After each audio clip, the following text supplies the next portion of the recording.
Assalamualaikum guys. So hari ni aku nak review aku punya custom Kendrick Lamar GNX. So ni salah satu album dia dan aku custom kereta sebab kereta ni betul kereta daripada Hot Wheels. So aku pun custom siriakan semua ni. So jom kita tengok macam mana.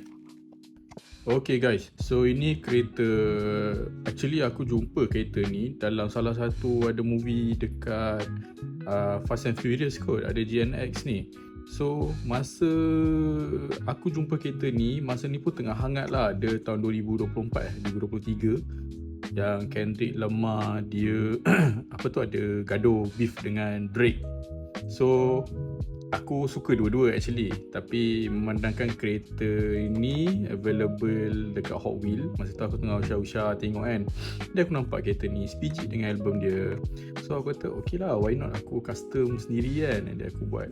So kereta ni aku beli RM25, boleh lah, tayar tak getah. Tapi kad ni aku buat dekat Ucong punya, apa tu aku lupa lah, nanti aku bagi tahu lah nama dia dengan abang seorang tu.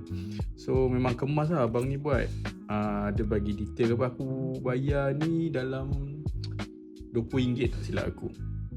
So mungkin aku akan buat lagi lah. Ni semua dia buat sendiri ni, GNX. Tapi dia minta gambar, aku bagi gambar ni satu dengan gambar depan ni. So smart lah. Kalau nak jual pun macam sayang kan, sebab apa-apa yang aku ada aku beli semua akan jadi koleksi aku, sebab aku bukan reseller, aku memang collector lah. Tak kisahlah aku collect benda baru ke benda lama kan, janji aku suka share lah. Ni daripada ni lah dia punya album dia. So nice lah. Apa semua tulis tu sangat not suitable. So yeah, GNX.